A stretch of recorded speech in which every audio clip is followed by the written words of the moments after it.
Look at that. 6 o'clock and we didn't sell so much as a bird. I guess this is it. Don't bother coming in tomorrow. You don't mean... You can't mean... What? What don't I mean? I mean, I'm closed. Forget it. Kaput. You can't! What can't I do? I'm closing this garden, customer-forsaken place. Forgive me for saying so, Mr. Mushnick, but has it ever occurred to you that maybe what this firm needs is to move in a new direction? What Seymour's trying to say, Mr. Mushnick, is... Well, we've talked about it, and we both agree. Seymour, why don't you run it back and bring out that strange and interesting new plants you've been working on? You see, Mr. Mushnick, some of those exotic plants Seymour's been tinkering around with are really unusual, and we were both thinking that maybe some of those strange and interesting plants prominently displayed and advertised would attract business. I'm afraid it's not feeling very well today. Yeah. Now, isn't that bizarre? At least. Seymour, what kind of weirdo plant is this?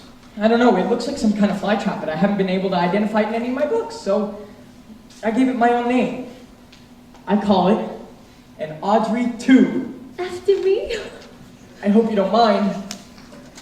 You see, sir, if you put a strange and interesting plant like this in the window here, well, maybe... Maybe what, Seymour? Do you have any idea how ridiculous you sound? Just because you put a plant in a window, people aren't suddenly just going to start... Excuse me. I couldn't help but notice that strange and interesting plant. What is it? It's an Audrey 2! I've never seen anything like it before. No one has. Well, where'd you get it? Well, remember that total eclipse of the sun a few weeks ago? Well, I was walking in the wholesale side district that day. And I passed by this place where this old Chinese man, he sometimes sells me weird and exotic cuttings. Because he knows, strange plants are my hobby. He didn't have anything unusual there that day. So I was about to, just walk on by. When suddenly, and without warning, there was this total eclipse of the sun! It got very dark, and then I heard this strange humming sound like something from another world. And when the light came back on, this weird plant was just sitting there. Stuck in, among the zinnias. I could have sworn I hadn't seen it there before. Well, the only Chinese man sold a snake for $1.95.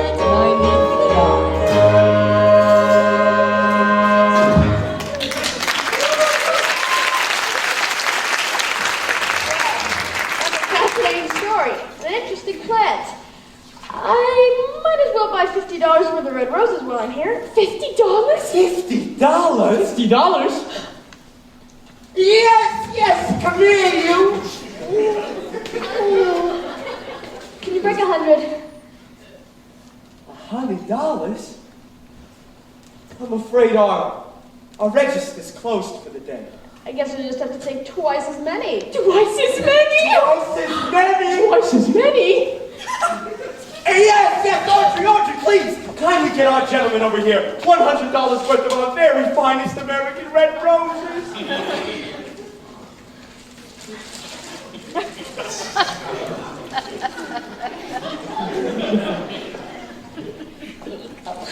Thank you. Yes, sir. That is one strange and interesting plant.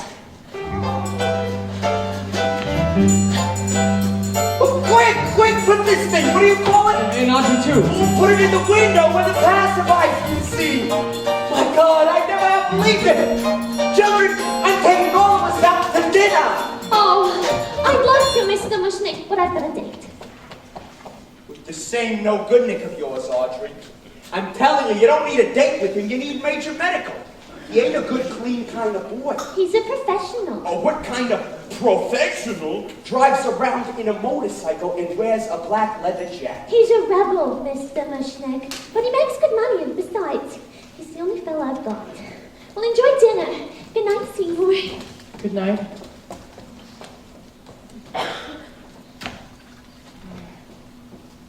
Poor girl. Are we still going to dinner?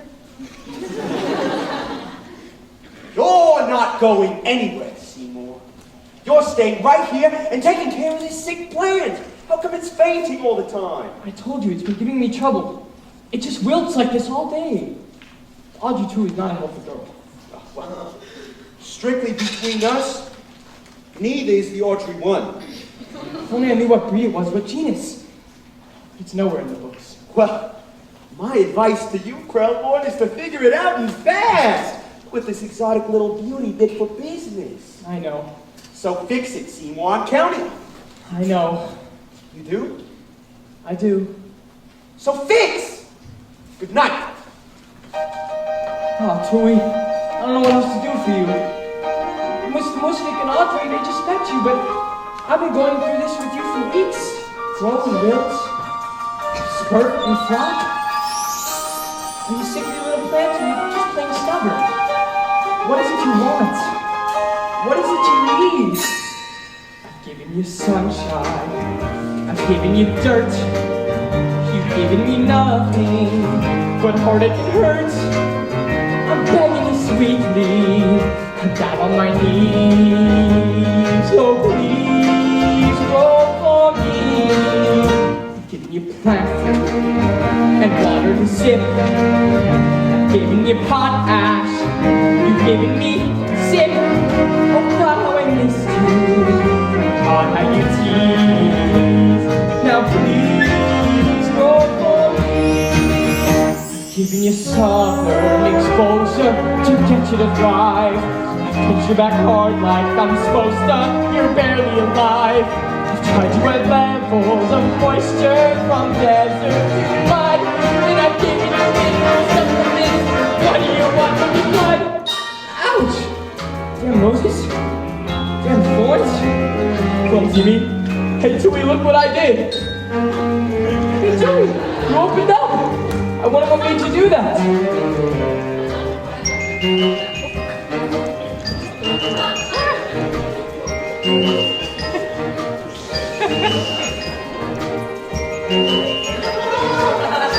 I think I know what made you do that. Well, I guess a few drops couldn't hurt. As long as you don't make a habit out of it or anything. I've given you sunshine. I've given you rain. Looks like you're not happy unless I open a vein.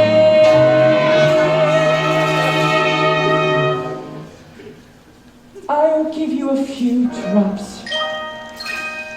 If that'll appease. Now please, oh please, grow for me.